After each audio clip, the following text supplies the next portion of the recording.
In this episode, I want to talk about how we invest significant time as a leadership team. We create a beautiful annual day plan or a 90-day plan with priorities. And as soon as we create it, we start killing it. The plan falls apart as quickly as it was created. I don't want to talk about why, but let me lay out a scenario. So you and your team go off on a 2-day annual or quarterly planning retreat. There is great energy. You align around a small number of priorities. Everyone feels focused. You leave that room holding hands, singing Kumbaya, and you think you've just done something critically important. And by the way, you have.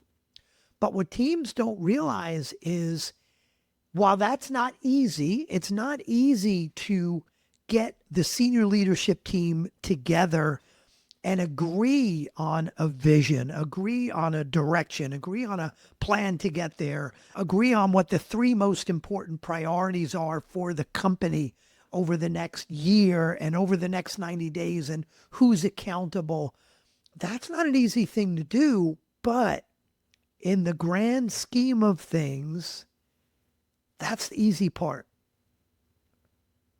Because fast forward 2 weeks after that wonderful retreat, and everybody's drowning again. Your quarterly priorities, and I call them rocks, are slipping. People are rolling their eyes at another new initiative and another shiny object we're chasing. And all of a sudden all that alignment we had really quickly just goes away. Now, who's the villain here? Why does that happen? And it's not because of any one person. It's because of scope creep.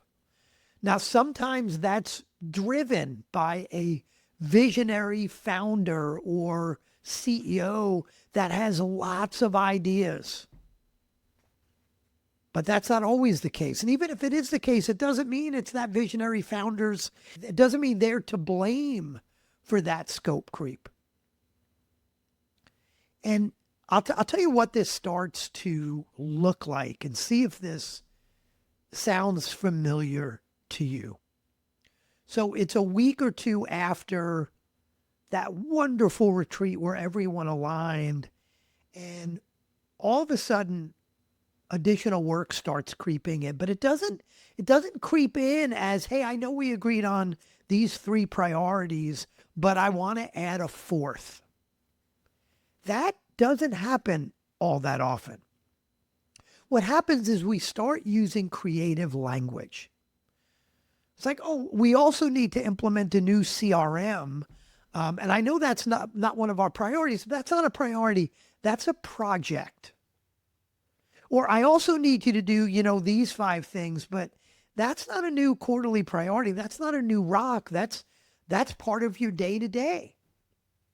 No, this isn't a different rock. It's just going deeper on the same rock you were working on. All of those things add scope. The consequences are leaders can't balance their day-to-day with the ever-expanding list of things that's never ending. Every time a leadership team gets together, if they're having a productive conversation, it's going to result in new things that get added onto the list. And all of a sudden, scope gets bigger and bigger and bigger and bigger. Rocks and priorities balloon into monsters that could never actually be finished. You start spending so much time working on the business that you forget about what you need to do to work in the business and hit the quarterly targets and your P&L goals. The team starts to lose faith in planning. And they say, why do we bother creating our annual plan and our quarterly plan? It's all just going to change anyway. It's all just going to go to hell anyway. Now, why does this happen? And as I said, very often it does start with a visionary entrepreneur, founder, CEO that's leading the organization. Now, I want to be really careful with my words here. It may start with them, but I'm not saying they're to blame. It's really important to have a visionary leader within the organization that has lots of new ideas, that sees opportunities that others don't. Someone that hates missing out on potential wins. There's nothing wrong with that. But that thinking typically comes with some blind spots. That visionary leader doesn't necessarily understand that, that they don't understand how much all of these little things, seemingly little things, add to the work you and your team have to do every day. It's easy to confuse idea generation with execution capacity. We can't execute on every idea, even the great ones that people come up with. And sometimes that visionary leader kind of gets bored with the existing plan mid-quarter. We've already talked about that. You're already moving forward on that. I'm talking about the next big idea. And this is one of the reasons that I stress in the planning I do with my clients is a small number of priorities and the idea of a 90-day sprint, a quarterly rock as the most important part of planning, because that quarterly rock allows us to focus. And in a 90-day period, chances are the world's not going to change all that much. And your industry is not going to change all that much. And in a 90-day sprint, there's a fire up your butt and a sense of urgency to get it done. And in 90 days, it's a short enough time that the world's not going to change and it gives us urgency, but it's a long enough time to add real value. But when we keep adding on top of it and adding on top of it and adding on top of it, we lose that ability to add real value because we're constantly just working and tweaking without delivering anything. And that visionary leader really feels like they're helping, but the teams feel whiplash and overwhelm. And again, I know I keep sounding like I'm blaming this on the visionary leader, but it's not about the visionary leader. It's about how the team reacts to that visionary leader. Because by the way, without the visionary leader, there's no exciting vision. So we need all those things. But if we're not careful, they really, really hurt the team, and that scope creep kills your plan. So let's start talking about what you do about it. And I want to start just with some definitions. And these are definitions I use. You don't have to use these definitions, but it's important to have clear definitions and a clear vocabulary for when you're talking about working in the business and working on the business, when you're talking about planning versus execution. If your vocabulary isn't clear, you wind up with those things like, oh, this isn't another priority. This is just a project. So we've got to be clear. And I'll start with something. If you listen to a lot of my podcasts, you've heard me say over and over again. I have 3 different words I use for a priority. And the 3 different words depend on time frame. And I'll start with the longest time frame. When I do planning with my clients, we have 3-year priorities, and there's typically between 2 and 4 3-year priorities for the company. And a priority over 3 years, I call an initiative.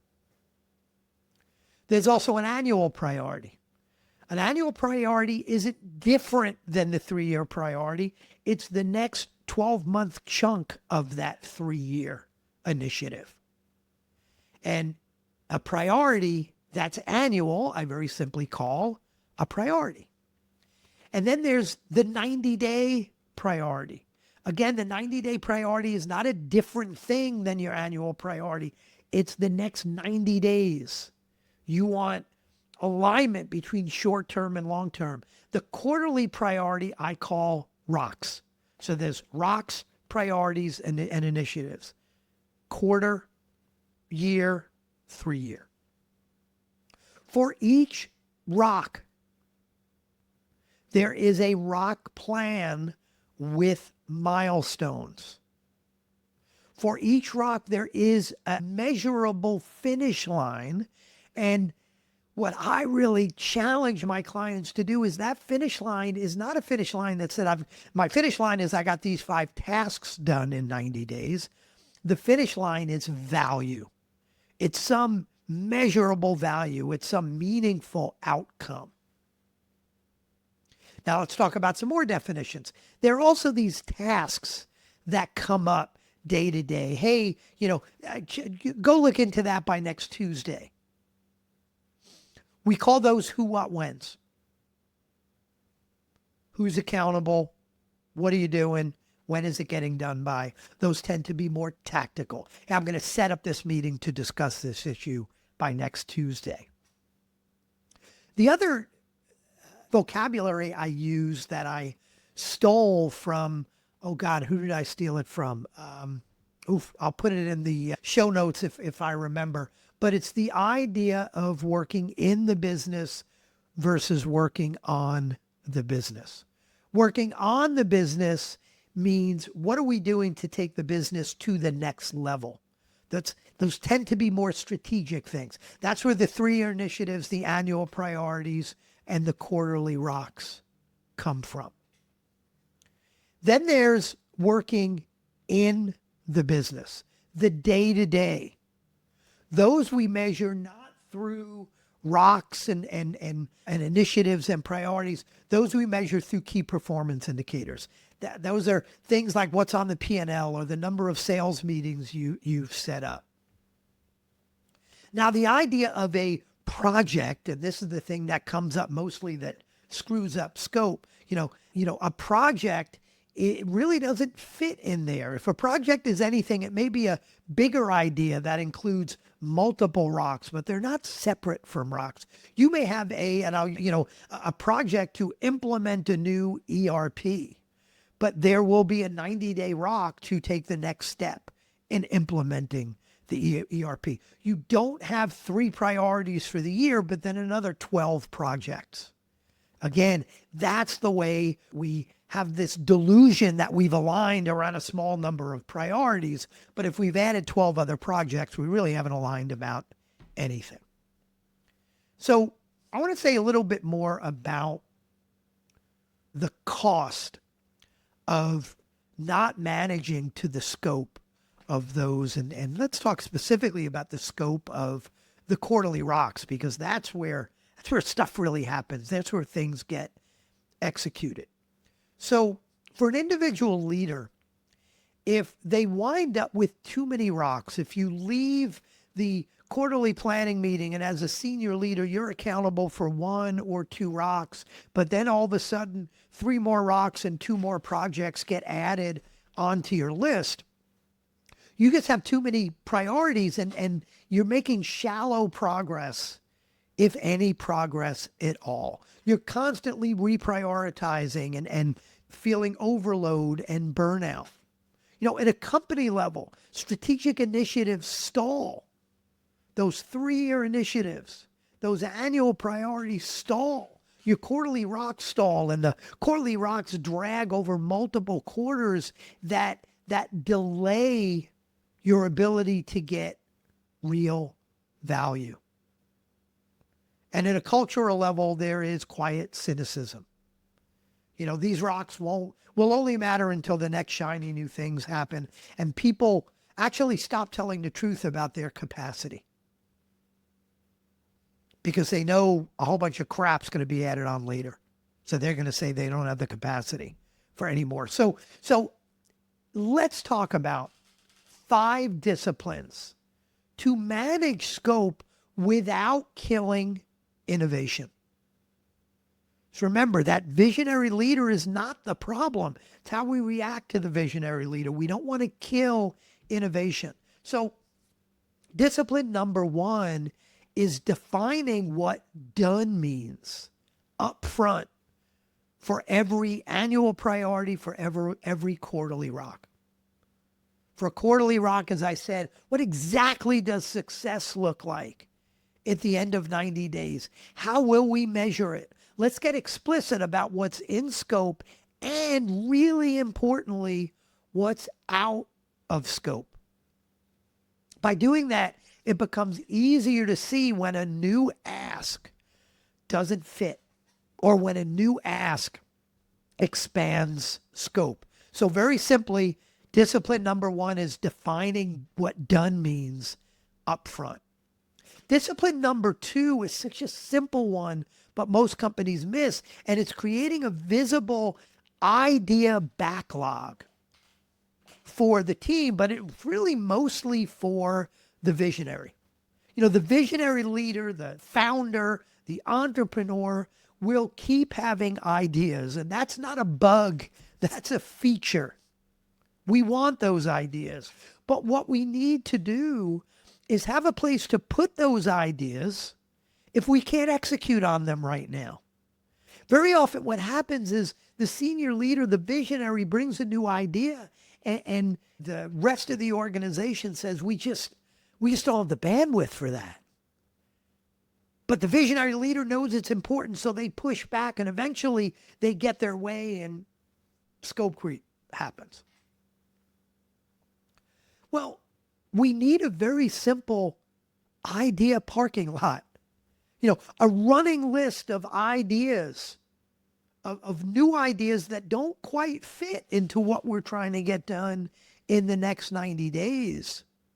But they're great potential ideas that we don't want to lose. And very often that visionary leader will be satisfied if they know that the idea is not getting thrown away. When you say we don't have the bandwidth for it right now and you want to move on, they believe, and they're probably right, that idea is going to be forgotten about.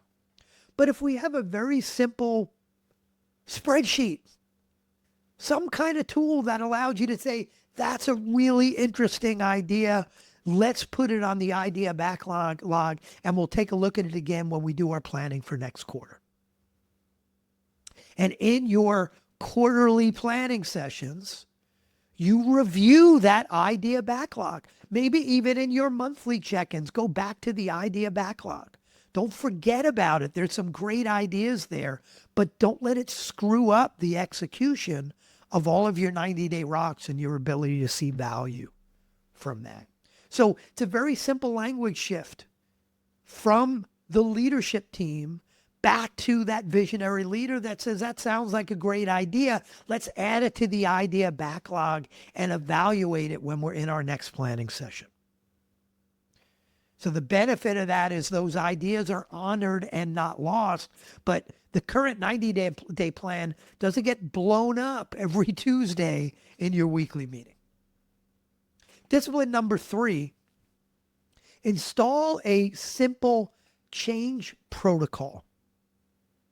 So we're not saying no to every new idea. There are times that in the midst of a quarter, there's an idea that comes up that's more important than something you're already working on, or an idea that comes up that adds value, but it may make what you're working on a little bit more complex. It may take that quarterly rock that was, a certain size, and it may blow it to 15, 20, 25% bigger.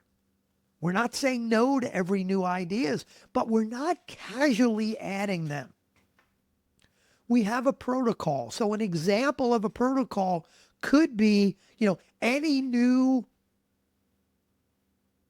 chunk of work that is not part of our day-to-day or not part of the priority, the quarterly rocks as we've defined them, that we're going to discuss those either in our weekly accountability meeting with our senior leaders or in our monthly meeting. Or if it's really important, we'll discuss it in an ad hoc meeting. We're going to discuss it. But the leadership team needs to approve any scope changes to rocks. The leadership team, members of the leadership team, should get very used to asking this really simple question. Great idea comes up to add to scope. Hey, by saying yes to this, what are we saying no to?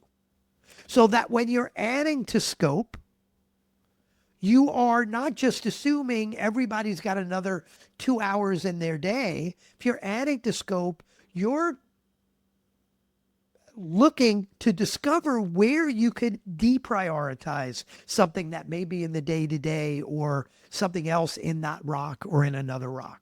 So by saying yes to this, what are we saying no to? Tie your planning and communication rhythm, your rhythm of senior leadership team meetings, which may be daily huddles, weekly accountability meetings, monthly check-ins, quarterly planning, annual retreats. Use those meetings as a gate for any scope changes. You could absolutely change scope. You will change scope. But don't just casually do that. The benefit of that is you're not saying no to every new idea, but you are forcing very conscious trade-offs. Fourth discipline, and I've already kind of alluded to this, but separate out clearly within each function on the leadership team, what is the day-to-day working in the business from the working on the business, the rocks, the annual priorities, and try to, as a leader, try to size both of those. Try to get an understanding roughly what percent of your time is day-to-day work. What percent of your time is rock work? Or another way to say that is what percent of your time is working in the business versus working on the business. Now, as you strengthen your team, I hope as a senior leader, if that's who you are, I hope as a senior leader, you are over time figuring out ways to spend more and more of your time working on the business and less time working in the business because your team is taking care of all in the business. But by separating those out and understanding about how much time you need to spend on each, you could make the right decisions. Given your day-to-day workload, and the rocks you've already got, what's realistic? How much bandwidth do you have? If we add something, what else is going to slip? It's going to allow you to better push back in a data-driven way rather than always sounding negative. And then the fifth discipline is coaching the visionary leader and the team on language and boundaries. And again, I've already alluded to some of this, but I want to focus the fifth discipline on specific language and boundaries. And, first, if you're listening to this and you are the visionary, you're that founder, entrepreneur, CEO visionary, I want to invite you to see a pattern. See that pattern of when I do X, when I, bombard the team with new ideas, what happens to the team? And if they're always pushing back, is it because I've got the wrong team, or might I need to look in the mirror and realize that maybe I'm causing the pushback and I'm causing overwhelm and I'm causing things to never get done because there never seems to be a finish line because I keep moving it. So for you, the visionary, I want to offer up those alternatives of allow your idea to be captured in a backlog. bring new ideas to the weekly meeting, to the monthly meeting, to the quarterly meeting, and allow for clear trade-offs. For the team I want to give you some safe phrases that you could use when responding to that visionary leader. Things like, I love that idea, but to fit it in this quarter, here's what I'd have to pause. Are you okay with that trade-off? Help me understand, is this a new priority? Or if I should swap it with something else on my list. And again, by saying yes to this, let's figure out what we need to say no to.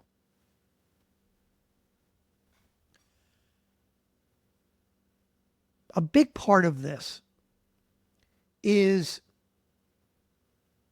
making sure that you are cultivating a leadership team that has the ability to have healthy conflict, that could be open with each other, that could face the brutal facts, that could be vulnerable with each other and say, hey, I'm not sure I could do that. I need help. Great teams, open, honest, brutally honest teams could say, we can't do all of that in 90 days. And they could say that without fear. They could say, if we try to do that, we're going to screw up these 3 other rocks, and they could do that without fear.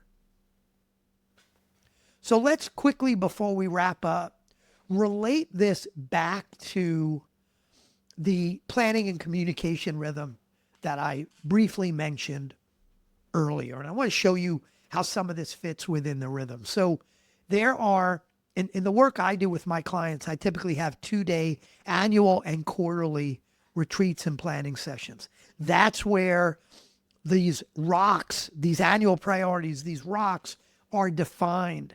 And that's where done is defined. What's in scope and what's out of scope is defined. That's where we use and start building the backlog. There are monthly check-in meetings within the quarter. And in there, you can have a quick check of any proposed, maybe not so quick a check, of any proposed scope changes. Any urgent idea that truly can't wait.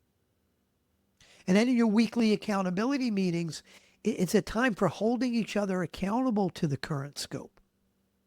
To challenging if you're sneaking in new work that should go in the backlog. The value of the planning effort is not the beautiful 2 days you spend having your annual planning retreat or your quarterly planning session. The beauty is what happens in the 88 days after that. It is so easy to leave a planning session and feel like you've accomplished so much. And wow, we've never been so aligned. But man, the harder part, as I said, is after that. Every day after that. So let me offer a few simple steps in my call to action to wrap this up. Things you can do right away. For the visionary leader, in the next weekly leadership team meeting or monthly meeting, ask your team honestly, are we adding too much to our plates after planning? What could we put in an idea backlog instead? For leadership teams, if you haven't done it already, for each rock you're accountable for, clearly own what's in scope and what's out of scope. If you want a great company, you need a great leadership team. And great leadership teams protect their focus so they can actually finish what they start and add consistent value throughout the year versus doing a whole bunch of busy work and never getting anywhere.